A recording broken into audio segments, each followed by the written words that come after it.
Hey Hodies, welcome to my channel. My name is hautemesstom and thank you so much for clicking on this video. Today we're going to be doing another Critical SASS.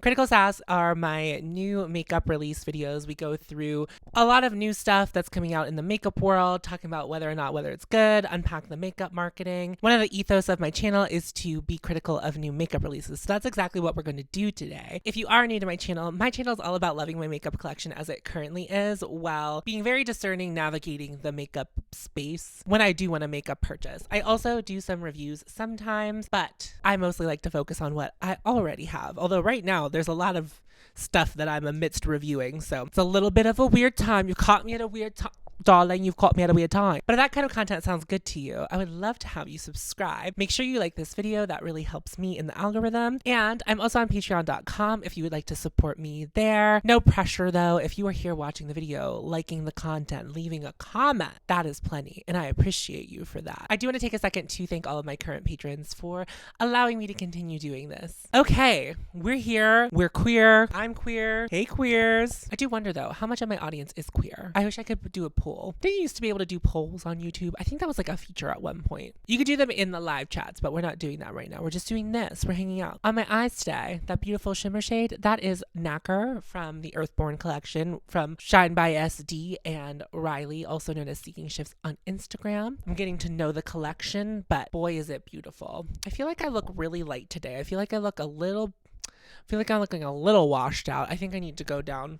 Gonna adjust my brightness real quick. I'm a little more comfortable with that brightness. I'm gonna go through Instagrams like Trendstopia, Trend Mood, Makeup Release Radar. We're gonna look at some things together. We're gonna comment on it. I'm gonna do it right now, 2 days before you see it, and you're gonna do it 2 days from now. First and foremost, I would love to talk about the Milk Makeup Contour Stick. It's one of their cream contour sticks. It's going to come in 4 shades, $24 each, formulated with sunflower seed oil and thyme extract, cool tone matte cream contour sticks, easy and quick application. I would like to commend the brand on that deepest shade. Having worked at Sephora, this will be one of very few options for a contour shade that deep. That's great. I also think the lightest shade is really beautiful, so that's definitely something that it's cool toned. This is from me not having this skin tone or like having much knowledge about those skin tones and like working on them. Whenever someone with like a medium to tan skin tone is looking for a contour, I assume you don't want it to be as cool toned as I would because I'm so pale. To get a real shadow, I need like basically gray. So I'm so curious about how people with medium skin tones feel about that. So if you do, let me know what you think about those middle 2 shades. And if you have a really deep complexion, let me know what you think about the deepest shade. But I'm happy to see it. And I think this looks like their current regular size. Remember when the bronzer came in like the big size and that was the regular size and then they made the minis the regular size? I go through contour pretty quickly. And I know that I've been working on that Fenty cream contour for a while. I feel like if I bought one of these, it would take me 0.2 seconds to get through the whole thing because of the way I contour. So I don't know if it's quite the size I need it to be. I would probably want more product than these have, but also I really don't know how much product those do have in them, like gram wise. So that might be sufficient and potentially a contender once I finish my Fenty contour in amber, but it's taking me some time. It's taking me time. I actually recently moved everything from the side of the pan into the middle. So we have that going for us. Hopefully that makes me feel like I'm getting through it faster, but who knows? Probably not. And now that I'm saying all of this, I didn't use it today.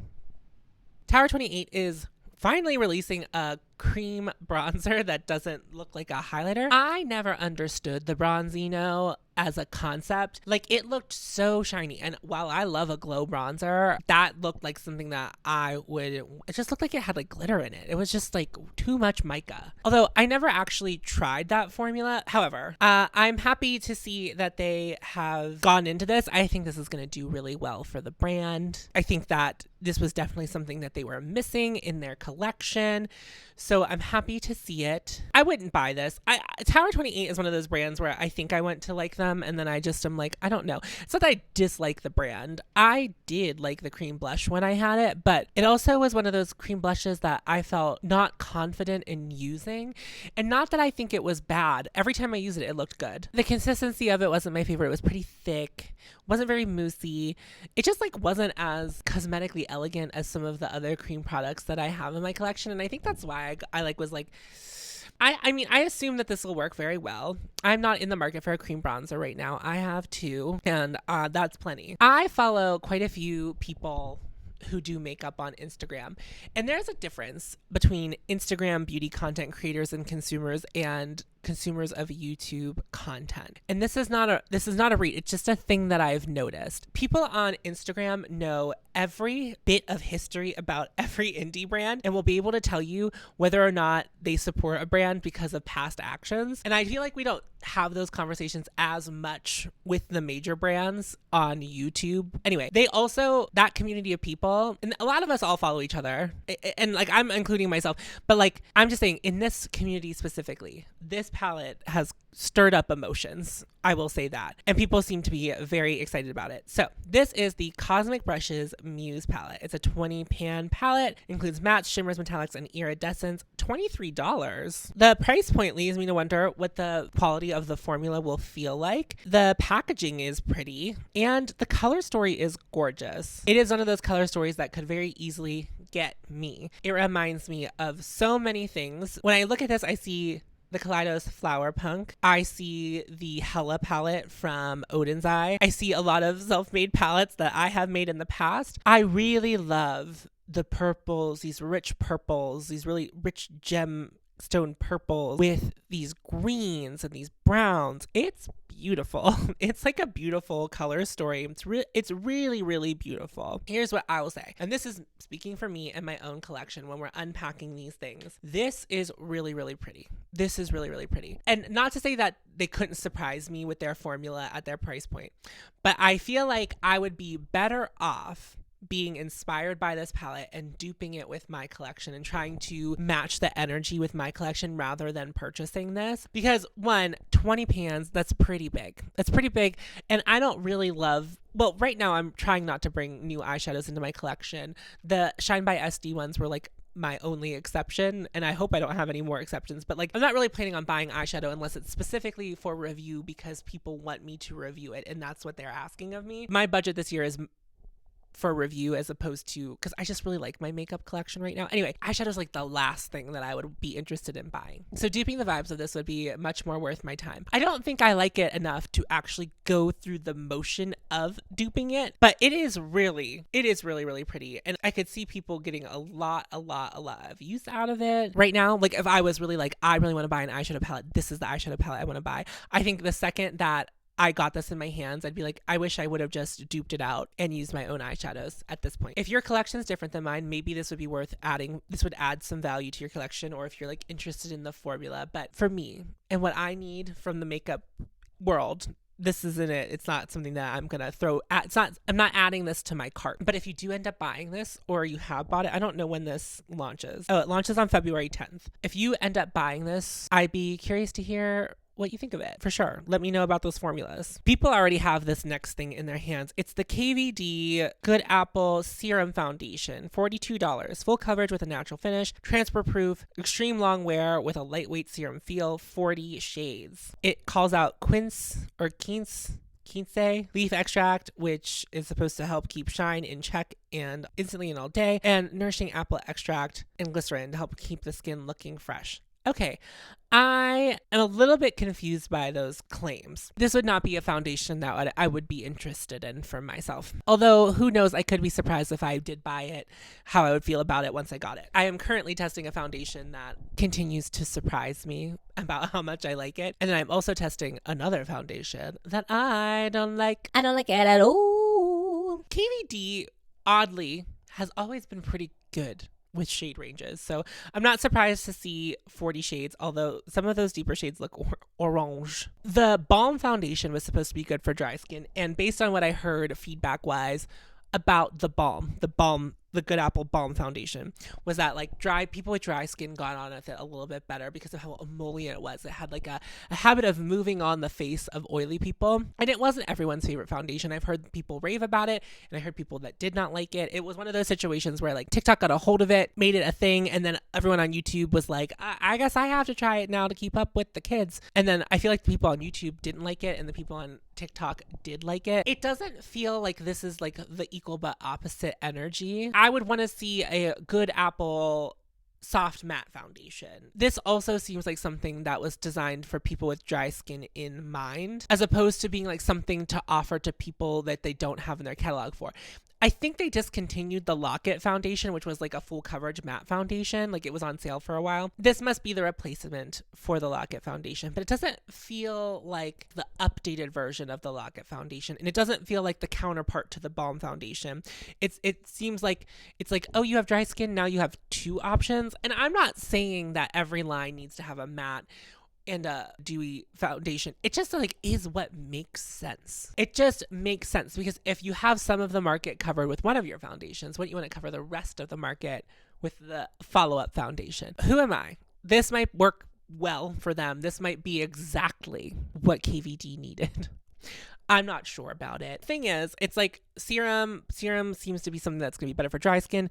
And then it says helps keep shine in check, this quince leaf extract. But if your foundation's finish is ultimately supposed to like have a glow to it, I don't understand how it can do, although I guess I did experience that with the Makeup by Mario foundation. That for me did wear really well.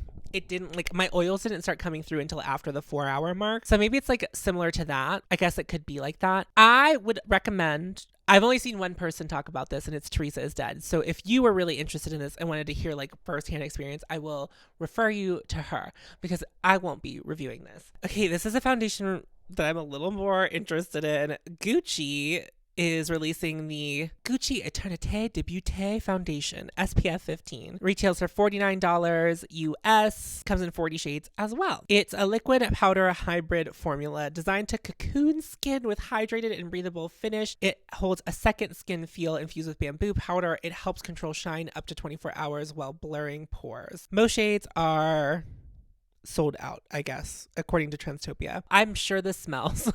And the biggest complaint about one of the foundations that I have yet to do the full length review on, is that it's stinky. With the Gucci products I have used, the scent typically dissipates. I have been looking for a soft matte foundation. I've been considering a soft matte foundation. And who am I to deny myself the joy of maybe trying a Gucci foundation? My budget's spent. That's what we're doing with Kaleidos. I don't know that I would personally buy this, right, with my personal budget, which I'm also really not. I don't know. Again, I have bought some things on my personal budget this year, and there'll be videos of those things coming down the pipeline, but I just don't think that this is like, I don't need a foundation. And there's going to be a foundation face-off video coming very shortly where I go through all the foundations I have, show you images of me wearing all of them, me talking about the benefits of all of them, and which ones I'm going to keep and which ones I'm going to pass on to people. This looks pretty. I still like a dewy finish, but I think I would like the option of matte sometimes. And all the stuff that I have to like control oil is not that's super potent, and I would have to use a lot of it to get like a truly matte finish. So I am very interested in this. It's interesting. We've heard this like natural finish, but it says second skin. That sounds good to me. You know, if it's gonna be a matte foundation, because it says it's a powder, so it's definitely gonna have a matte finish. But it says also while blurring pores. I don't know. Maybe. I'm saying that because I do not currently own a matte foundation. Maybe Gucci will finally do me right, because I didn't like those blushes, but maybe I would like that. Byredo released a new State of Emotions palette for $75. Different tonalities of love are reflected in radiantly pure pigments and a gradation of burnished browns, burnt rose gold with a rich color payoff. I don't know a lot about Byredo, but I do know two people who talk about Byredo a lot, and both of them said the same thing. My friend here on YouTube, Brittany, also known as Born Blushing, and then one of my subscribers, the Dylan Girl, or is it the Dylan Girly? I can't remember if there's a Y at the end. Both of them said that now that Isamaya is no longer like the creative director of Byredo Beauty or whatever position she held there, the person that replaced her, which I don't know this person's name off the top of my head, but they have both referenced that person and said that they are like bummed that this person took over because they're not doing it. Like they're not hitting the same marks that Byredo was hitting beforehand. And that's disappointing. And I guess I agree, because Byredo color stories were weird before. Like their quints always were really weird, super textured. Like there were a couple of ones that were like a little more monochrome, but like a lot of them were just bizarre. And this feels like easy. And that's just not what I think that the brand is known for. And not that a lot of people, I think in my comment section, really pay attention to Byredo. From what I have acknowledged from Byredo, this doesn't seem on brand. The purple one seemed more on brand than this. Tom Ford released a concealer stick, a soft matte concealer stick. We're swinging the other way. I just talked about that Gucci foundation. It's going matte. A concealer stick. I don't know why. Like stick concealers, I don't want to put them under my eye.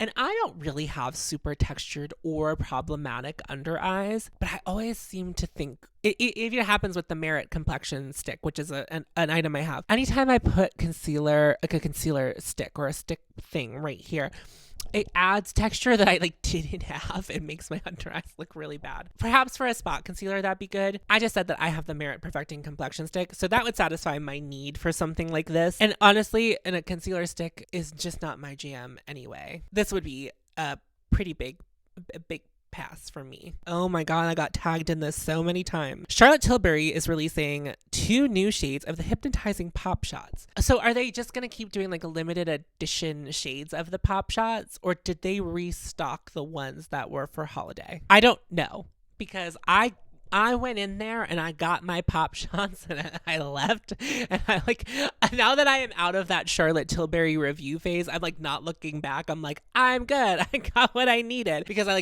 did not care about the highlighters that came out at the beginning of the year, and I don't care about these, and I'll tell you why. If you recall, I bought 2 of the Hypnotising Pop Shots. I bought the blue one, which I think is called Cosmic Rocks, and I also bought Smoky Quartz. I bought Smoky Quartz first. I love Smoky Quartz. Smoky Quartz is one of my favorite eyeshadows that I own. It's beautiful. It's everything I've ever wanted. And what I love about Smoky Quartz is that it's deep. It has depth. And what I can do with it is, with just that eyeshadow, I can do a very sparkly, very impactful smoky eye with it. And then I was like, oh, I love this. I'm going to buy Cosmic Rocks because it's a beautiful blue. It's duochrome, whatever. I say that as if I have never seen a blue duochrome before, or also as if I don't own many blue duochromes that I don't wear often enough. Got that into my hands and I was like, it's going to be the same thing. I try to do a blue smoky eye with Cosmic Rocks. Can't. And the thing is, now that I have this beautiful blue eyeshadow that it's in its own compact, I'm not thinking of it when I'm building an eye look unless I purposefully pull it out. So it's not serving the same purpose. I would never wear Cosmic Rocks as its own one and done because it just can't hold its own. And looking at these 2 shades, they can't hold their own. And not that they have to be deep. They're beautiful. The lavender one's so pretty. And we're really in, like, I think we're in a lavender haze. Don't sue me, Taylor Swift, please don't. We're in this lavender haze that we're all in, and it's really pretty. But looking at it, I know it's not going to be a one and done. Today, for example, my eyeshadow look isn't super deep. I did not go very deep on the outer edge, but I would not wear this shade of eyeshadow that's on my lid as a one and done because it's too light. I like to have that depth. Now, some people will put whatever on their eyelids and that's all they need. And so I think this will be good for you if that's you. But also keep in mind, these are $34, or at least they were when I bought them. That's hefty. And also there are so many beautiful indie brands that do this and better. And I'm even saying that, like, Smoky Quartz I probably could have found in an indie brand and been just as happy, but like Smoky Quartz like satisfied the fantasy. Cosmic Rocks didn't, and I don't think that either one of these would do that for me. That's just my truth. So Rihanna's performing at the Super Bowl, and they did this like kind of curated football collection, but they did release a new item, which is the Icon Velvet Liquid Lipstick in the shade Riri Super Bowl edition. So it's in a really cute packaging. I will give them that. And there are more shades that will come on February 10th, which will be a couple days after this video goes live. I'm curious. We are leaning back into matte in a very lot of ways. I don't think I can get a fully back on to like a matte lipstick craze, like at least not in the way that we were. I'll be curious to hear about this formula. I just recently started reviewing and like wear testing the lip clays from Kaleidos, and those, if it's like those, I think I could get on board. If it's not like those, although I actually maybe they don't exist anymore. I have the old Fenty liquid lipsticks and I like them. I don't think everyone liked them, but I like them because they were like, they didn't feel nor look like a regular liquid lipstick. Do you want to be the guinea pig of a liquid lipstick? I don't want to be the first one to buy it, and I won't be, and I wouldn't even buy it probably after it getting a good review either. Lipstick's a tough sell for me. Oh, these are Gorgina. Oh my goodness. Danessa Myricks is releasing or has released new shades of the Vision Flush Glow Hyper Radiant Liquid Concealer. And the second I got my eyes on Femme, I was like, and while I am in a silly, goofy mood when it comes to highlighter right now, like it's not the thing that sparks joy for me. It's not the thing that I'm getting my rocks off to at this point. I'm pleased to see it. I think it looks cute. And there's so many beautiful shades of it. And it's interesting. They did swatch all of the shades on all skin tones, which leads me to believe that these are rather sheer. I need a highlighter like I need a hole in my head. And while Femme does spark joy, do you know what I have? Duochrome highlighters. I have so many. And like Femme, while it's a different formula for sure, it's going to give me the same effect as some of the highlighters I own.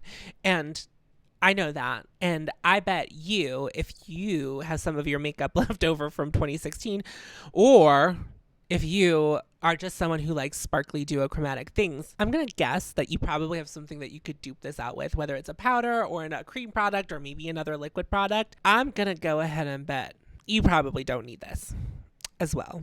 A thing that I'm excited about and I think has been getting good reviews, it's been out for a bit, Kulfi Beauty released the Mehndi Moment Long Lasting Radiant Cream Blush. $28. I love Kulfi eyeliners. They're so good. Oh, they're so good. Tiger Queen is like the literal best shade of eyeliner. It's so good.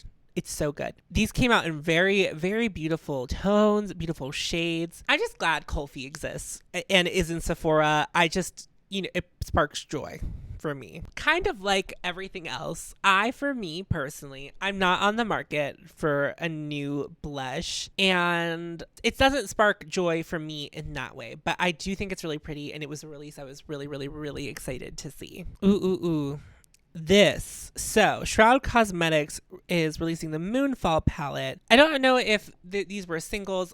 It was something that I was piecing together because of my little indie beauty community that I follow on Instagram. All of them were sharing this and saying, I have a lot of these shades already. Anyway, so there's 2 new Moonfall shimmers, 3 revamped shades, along with 4 pre-existing shades, and they will be available as singles too, but the palette will be $45. I've seen their releases. They did the collections with Baddie Bean, I believe. The Baddie Bean ones were cute, but it's delicious. I look at this color story.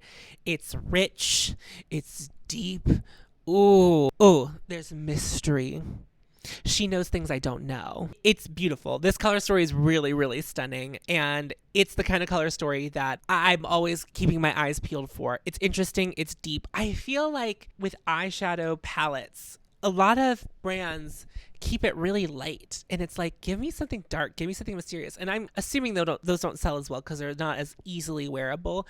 But like, do something interesting like this. This is gorgeous. It's probably something that I could dupe the vibes of though pretty easily in my collection. These tones, it's a lot of what I'm attracted to. Is it a lot of what I wear?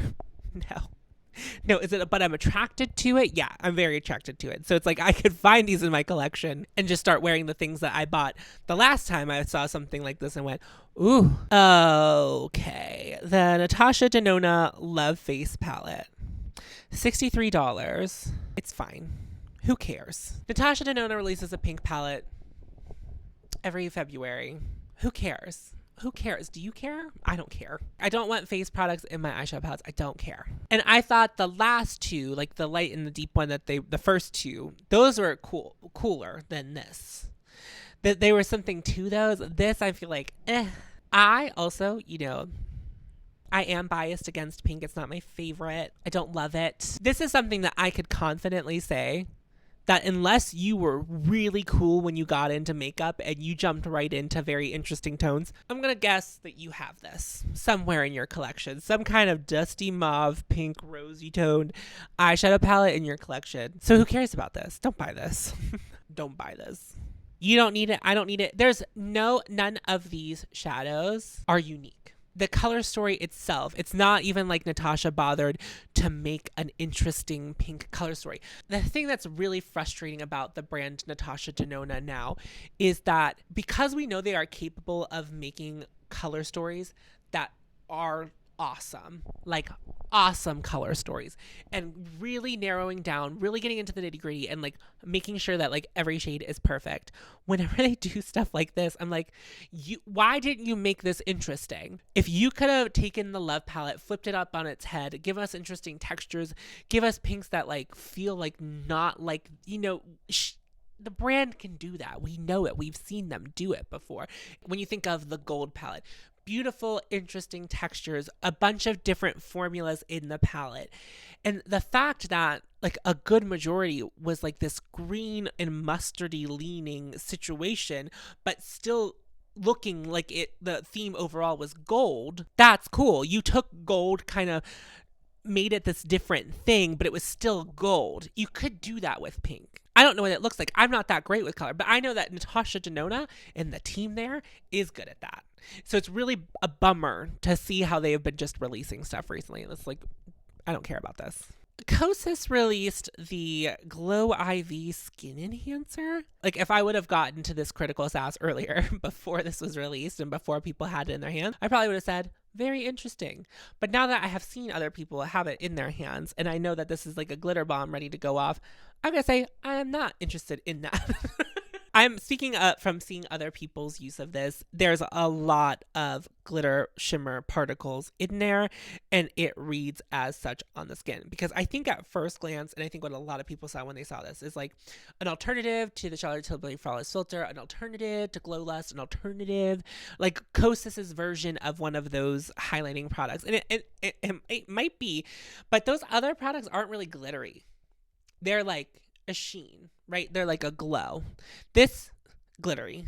I'm already not interested in Kosas, and then Kosas just like keeps pushing itself further and further out of my realm. Like it used to be in my periphery, and it's like kind of now just moved out of my periphery, and like I just don't care about Kosas anymore. Like I don't care about anything that they release. Okay, we're gonna finish off with the Isamaya lipsticks. I don't even know if I can show them on YouTube. Hopefully. It's a non-issue. Isamaya released the Color Infusion Lipsticks. Delivers intense color payoff with lustrous, comfortable finish, featuring ultra-dense liquid pigments suspended in a solid oil, with the final effect being a satin slick saturated color in just one stroke. $95 each. The brand will be supporting Planned Parenthood for the duration of the Lips collection to help provide sexual and reproductive health care and sex education to all people across the U.S. I don't know why you all wanted me to comment on this. I'm not the be-all, end-all voice to tell you how I feel about Isamaya releases, but I do appreciate when you guys tag me in things, because sometimes you guys tag me in things that I would not know of otherwise. The thing is, I don't care. I hate to say this, and it's not to dismiss anyone's feelings about this. I saw some people with some strong feelings about this. A number of things have happened. Isamaya has won by becoming part of a conversation. Like, the brand has won by us all talking about this and feeling some kind of way about it. I think the right response to this, and again, if you had a different response, that's totally fine. I rolled my eyes, said, how stupid, and then moved along. Let me tell you why I had this response. Now, it's very easy for me to say that now, because after all the volunteerism things that happened with Isamaya, I'm not really interested in the brand anymore, and like I'd be open to seeing what happens with the brand moving forward. But like, I don't know if this was intentional, but like the way that all happened and then this happened to be the next release feels like, what? I know that makeup releases take a really long time to plan out, so it probably was just like, that's just the way the cookie crumbled and how this release fell. And like, Isamaya did the thing, made the post, behaved the way she did, responded the way she did whenever people were giving her pushback for all of that. And then this was the next release. It's like, who cares? To me, it's like, who cares? But it's really easy for me to say that because I was interested in the brand until the Wild Star collection, and then I was like, I'm not interested in this. And then the volunteerism stuff happened. All of that to be said, it's really easy for me to say that now, because it's like I'm just not interested in the brand anyway, because the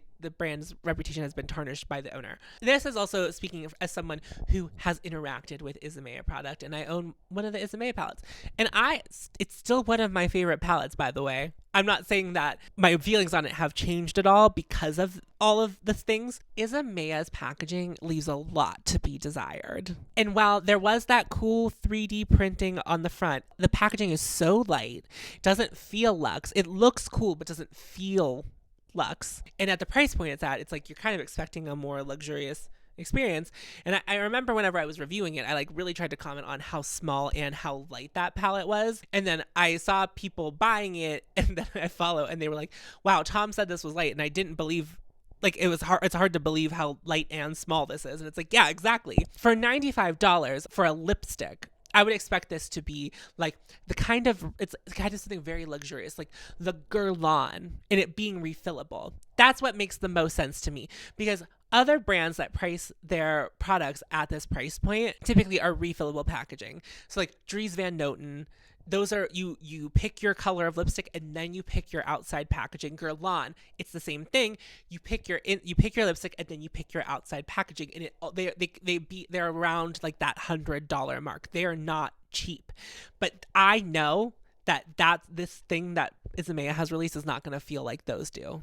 I know that. Like, I can tell you that without even having it in my hands. I know that's not going to feel like that. The second thing that I haven't, that makes me roll my eyes, is that I know that Isamaya has kind of been functioning and like donating proceeds while she's been doing these releases. It's like part of the ethos. It's like one of the things that she wanted to do whenever she started her brand. Like, that's a thing that the brand is like consciously doing. So if you're upcharging these to donate money, that's not right. Like, that's not the thing. Your other lipsticks do not cost $95. Your ones that came out in the Wildstar collection do not cost $95. They're still expensive products, but they're not $95 expensive. So are you upcharging so you can donate more money? That's what it feels like to me. I'm not going to pay $95 for an Isamaya lipstick. I probably wouldn't have ever paid $95 for an Isamaya lipstick. And I'm not even that repulsed by like the cock imagery. Do you know what I mean? Like, I'm not like, that doesn't bother me. It's giving Spencer's, and Spencer's even rolled into the comment section and said, did you get this from the back of our store? That's it. I don't think it's an embarrassing release for the brand. Like, they chose their choice.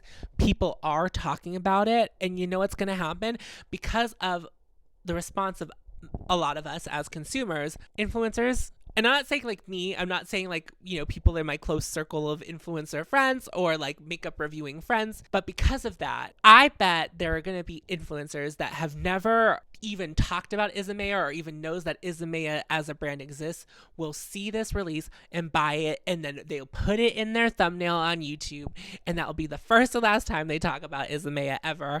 And it'll be a thing that like really benefits the brand overall. But what I will ask you to do, if you are interested in this for some reason, but like the main reason you're interested in it is because proceeds go to Planned Parenthood, just donate your money, be it $95, $5, whatever you want to donate to Planned Parenthood. Donate it directly to Planned Parenthood, and then you keep that receipt, and then you get that tax deduction at the end of the year. Don't let Isamaya get that tax deduction. If you want to donate your money, then donate your money.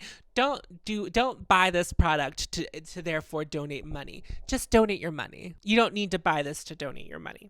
That's the be all end all of it. I like don't care about this release at all. I understand a lot of the conversations that were happening around this that I was seeing on Instagram. I personally don't care, but it's okay if you have more feelings about this than I do. You're allowed to. I just think that critical SASS also contributes to this. And I'm not saying that I'm scot-free, but these visceral reactions we have to not only makeup releases, but kind of everything, perpetuate brands to keep doing it because it works. That's what happens. That's what's going to happen with this release too. That's that on Critical SASS. Thank you so much for watching. If you enjoyed today's video and you want to stick around, I would love to have you subscribe. We do Critical SASS every other week or so.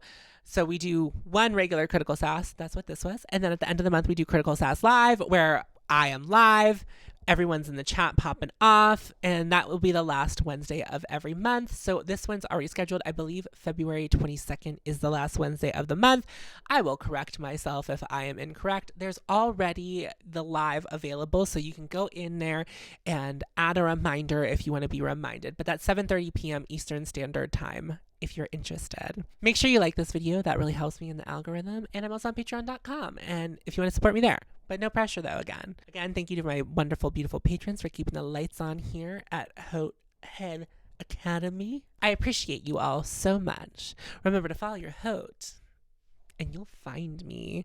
Bye-bye. Forever.